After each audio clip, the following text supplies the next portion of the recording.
My point is, ang krimen, maski sino pang gumawa, nagsimula mang legal o sa simula pa lang illegal na, kung illegal na ang ginagawa, dapat ipatigil. Kung tatanggalin nyo, ang posisyon ko, kung tatanggalin nyo na lahat. Maglinis na talaga tayo. Mahirap yung may tinitingnan at may tinitigan. Mahirap yung tila may pinag-iinitan lang at may pinapabayaan naman. I'll give you some examples. One, wala sa energy plan ng administrasyong ito, maski sinong administrasyon, na pababain ng presyo ng kuryente. Hindi ko nakita yun sa librong ginawa nila. Nakalagay doon, supply will be stable, supply will be enough. Pero wala akong nakitang papababain, ha? Sabi nila magiging clean. Wala akong nakitang papababain din. Bakit? Mahal ang clean. Tanungin natin yung mga Pilipino, ano ba gusto nyo? Renewable tayo na maraming wind, pwede natin pagsigawan, 60% tayo. O mura yung kuryente. Pero at least the carbon footprint of the Philippines is approximately 0.03%. Between the US and China, 50% sila. Tapos yung maliliit at mahirap na bansa, gusto nilang magbawas. Magbawas kaya sila, mas malaking epekto yun sa mundo. These are some considerations. Now, the DOE has a policy. We will maintain, and the ERC, kaya pinipigilan nila yung pag-approve ng mga application eh. Ang target nila is 25% reserve. Saan ang galing yun? Who cares if our reserve is 100% or 200%? Di ba law of supply and demand yan? More supply, lower the cost. Less supply, higher the cost. So why don't we encourage everyone to build power plants and make it 100% reserve, 200% reserve? I don't understand that point of view and that policy. Sorry for the... Ito mga kabanat, parang masasabi ko medyo okay din naman pala itong si Senate President ngayon, Chis Escudero. Nagkaroon siya kasi ng press conference at dito mga kabanat, nagkaroon ng konting tanong patungkol sa energy. At masasabi ko mga kabanat, ang galing ng kanyang mga sagot dito. Eh, akalain mo na itong si Senador Chis Escudero, matalino din pala ito. At para sa akin siguro, bigyan ng magandang pagkakataon itong si Senador Chis. Kasi ang layunin niya naman pala talaga, no? Kung babasihan natin sa sinasabi niya. Una, binira niya nga dito, wala daw siyang nakitang kahit sinong presidente na naghahangad na pababain yung singil ng kuryente. So ngayon kasi ang singilan ng kuryente mga kabanan nasa 18 kilowatts per hour dito sa amin sa Visayas. No, grabe kamahal. So, ito yung ano niya mga kabanat. No? Masasabi ko medyo napahanga ako dito kay Senador Chis Escudero at ngayon nga ay naging Senate President ito ng Senado. Hindi nila ginagawa yung kanilang trabaho kaugnay sa hindi sa energy mix, energy supply. I'll give you some examples. One, wala sa energy plan ng administrasyong ito, maski sinong administrasyon, na pababain ng presyo ng kuryente. Hindi ko nakita yun sa librong ginawa nila. Nakalagay doon, supply will be stable, supply will be enough. Pero wala akong nakitang papababain, ha? Sabi nila magiging clean. Wala akong nakitang papababain din. Bakit? Mahal ang clean. To cite you an example, wind and solar would cost about 8 to 12 pesos per kilowatt hour. Hydro and coal would cost about 2 to 4 pesos per kilowatt hour. Tapos tutulak mo energy mix, napapataasin mo ang renewable. What do they call renewable? Renewable energy is called VRE, Variable Renewable Energy. By its very description, variable, it means it's not reliable. Hindi siya pwede maging base load. In fact, technology-wise, kailangan mo ng roughly 20% of base load to be able to, para minamagnet yung energy, sinasak eh, to be able to suck renewable into the grid. So for every 100 megawatts, you need an additional 20 megawatts plus or minus of base load. Ano lang ba ang base load mo?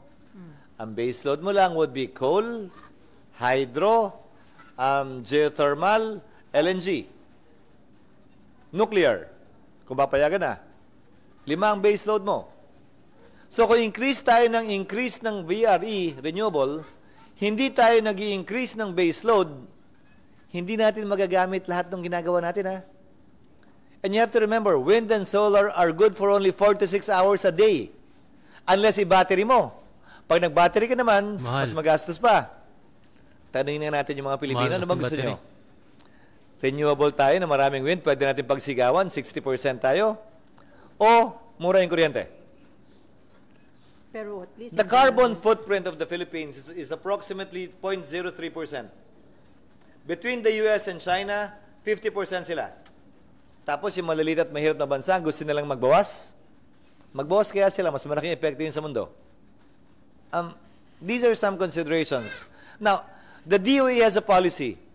We will maintain, and the ERC, kaya pinipigil nila yung pag-approve ng mga application eh. Ang target nila is 25% reserve. Saan ang galing yun? Who cares if our reserve is 100% or 200%? Di ba law of supply and demand yan? More supply, lower the cost. Less supply, higher the cost. So why don't we encourage everyone to build power plants and make it 100% reserve, 200% reserve? I don't understand that point of view and that policy. Sorry for the lengthy answer. Sir, supportive Wala na kayo. tuloy tinanong na Yung matalinong sagot, no? Sangayon ako dun sa sagot niya eh. Talagang... Matalisa, tuloy-tuloy natin ito mga kabanat. sunod. May follow-up ka? Wala na nga, nahabaan yung sagot eh. So you're against renewable energy dahil mahal? I'm not. It is- I'm not. But we should prioritize all, but we should also factor in lower cost. Why is it not in the policy? Hindi ba tayo pwede mangarap ng kuryente na mura at malinis? Pwede naman, di ba? Hindi ba tayo pwede mangarap ng kuryente na marami pero malinis pa rin? Posible naman yun eh.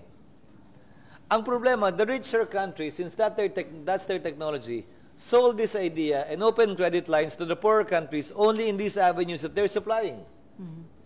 But they themselves are not cleaning up. Again, the carbon footprint, carbon emission of the United States and China, between the two of them is about 50%. Yung the remaining 50%, lahat na ng bansa sa mundo yun. Grabe na. Kayo nga, hindi nyo ginagawa eh. Di ba, leadership by example tayo dapat? O dapat Let me clarify, I'm not against renewables. I just want a sound policy with respect to power. Na hindi lang ang trust ay clean. Dapat clean, reliable, and Lower. affordable. Sir, may pending bill, yung Senate Bill 2247 filed by Senator Rapi Tulfo, seeking na ma-promote yung development of a comprehensive and integrated legislative policy para daw sa rapid development ng Philippine natural gas sector. Are you in favor of this, sir? In principle, yes, but we have to look at certain provisions. That's one example. LNG is considered renewable. Again, that's one of the few renewables na Bababa daw ang ano yata dito, di ba? Energy. yan din ang pinangako nila sa IPIRA, hindi naman nangyari eh. Okay. Di ba? My only concern about that bill is, number one, the provision that says first dispatch. Unang gagamitin. 8 pesos roughly per kilowatt hour yun eh. Bitin ko 2 to 4 pesos ang hydro at coal. For first dispatch natin, again, ang policy kasi is clean, not affordable. So, imbis na 2 pesos per kilowatt hour, babayaran natin 8 pesos. Gusto ba natin yun? But first dispatch. At paano mangyayari ngayon yung CSP? CSP is Collective Selection Process. Parang bidding yun ng mga electric cooperatives sa kuryente bibili nila. If first dispatch mo, hindi na lowest bidder na naman. Baka nga highest bidder pa dahil lang nasa batas na first dispatch. These are the things that we should be looking at. Again, we look at, I'm not against LNG, but we're looking at making energy clean, reliable, and affordable. Hindi lang clean, period. O sige, baka lang sir kulang kasi nag-i-invest pagdating sa renewable, kaya mahal pa rin. Hindi kulang eh. Yung technology, wala pa talaga dun eh. Wala pa talaga dun yung technology eh. It will get there probably. But right now, it's not yet there. It still costs to produce it. Sir, on the continuous illegal activities, criminalities pagdating sa operation ng POGO, naalala ko noon parang ang stand mo, bakit mo idadama yung iba na legal yung operation? Pero ngayon kahit legal pogo, involved na rin sa human trafficking. So it's about time ba na umaksyon ng executive? At the same, yung legal pogo na nahuling gumagawa ng illegal, pasara din hanggang maubos. My point is, ang krimen, maski sino pang gumawa, nagsimula mang legal o sa simula pa lang illegal na, kung illegal na ang ginagawa, dapat ipatigil. Pero bilang polisiya, naging pa siya ng pamahalaan na malaki itong pwedeng pagkunan ng revenue nila at hindi naman Pilipino ang pinapayagan magsugal dito. Balik ko ang tanong sa inyo. Pikit mata tayo, tutok sa pogo at pagbawal ang pogo na ibang nagsusugal, tapos pikit mata tayo sa mga kasino at lahat ng sugal na nangyayari sa Pilipinas, na yung mga nangyayari naman sa mga pasugalan na sugalang ito, hindi ba halos pareho? May criminalities din. Ang naapektuhan pa, Pilipino mismo. At mga pamilyang Pilipino mismo. So, kung talagang gusto nating maglinis, lang naman ang sinasabi ko. Gaya ng posisyon, ito ang posisyon ni Senator Villanueva din, nag-uusap kami noon. Pareho yata kami dito na kung tatanggalin nyo, ang posisyon ko, kung tatanggalin nyo na lahat. Okay. Maglinis na talaga tayo. Mahirap yung may tinitingnan at may tinitigan. Mahirap yung tila may pinag-iinitan lang at may pinapabayaan naman. Kung magkakaroon tayo ng polisiya laban sa iba't ibang masasamang gawain na konektado sa sugal, i-review na natin lahat. Tama. So supportive kayo, sir, kasi may tatlo ng proposed Supportive bill. ako saan? May tatlong proposed bill na i-file dito sa Senate para ho sa total ban ng pogo. Hindi ko pa nababasa yung panukalang batas, babasahin ko. Pero personally, ang mas gusto ko nga, kung gusto natin mag-ban ng pasugalan, ito nga, hindi pa nga Pilipino nagsusugal, i-ban na lang natin lahat. Di ba? Para wala nang sugal sa Pilipinas, kung talaga yan ang gusto natin. At yung mga kasamang associated at nakadikit sa pagsusugal. Tulad nga, ano ba yung binabanggit? Trafficking, ano ba? Money laundering. Cyber fraud. Ano? May cyber fraud, sir. Cyber fraud. Ano ba yung nangyari sa Bangladesh, di ba? May mga kidnapping. Ano ba yung nangyari sa Bangladesh?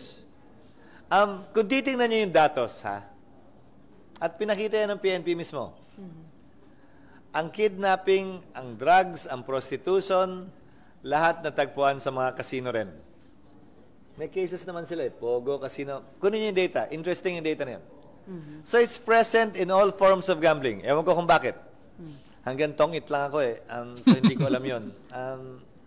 So if it is present in all forms of gambling, then let's ban all of the forms of gambling that has it too. Ba't tayo mamimili lang? Kaya lang, sir, ang nakakabahala, di ba, lumilitaw na pati mga authorities, may special action task force, SAP ba, na sinasabing protector na yata nito mga POGO operators. Kung meron talaga, yun ang dapat imbestigahan. Kung meron talaga, yun ang dapat imbestigahan para sa akin. Di ba?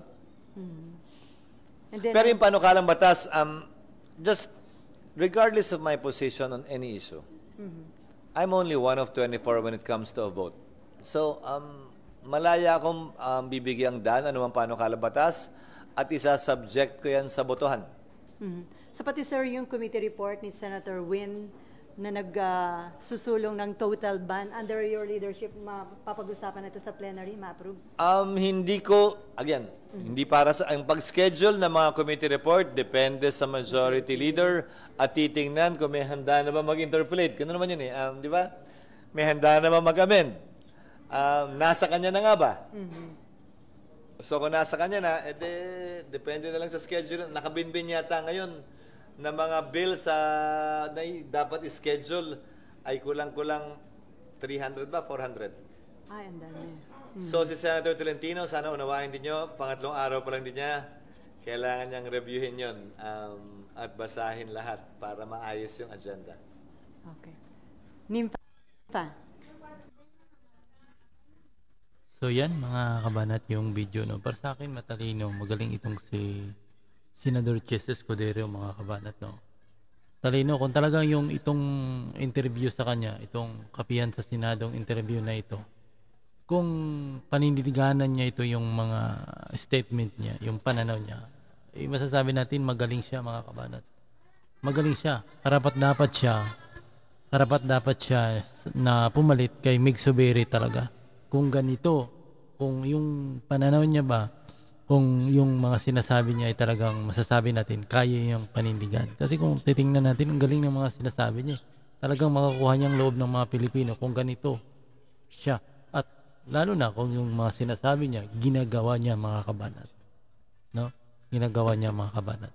So, yan ang ating video mga kabanat. See you next video mga kabanat.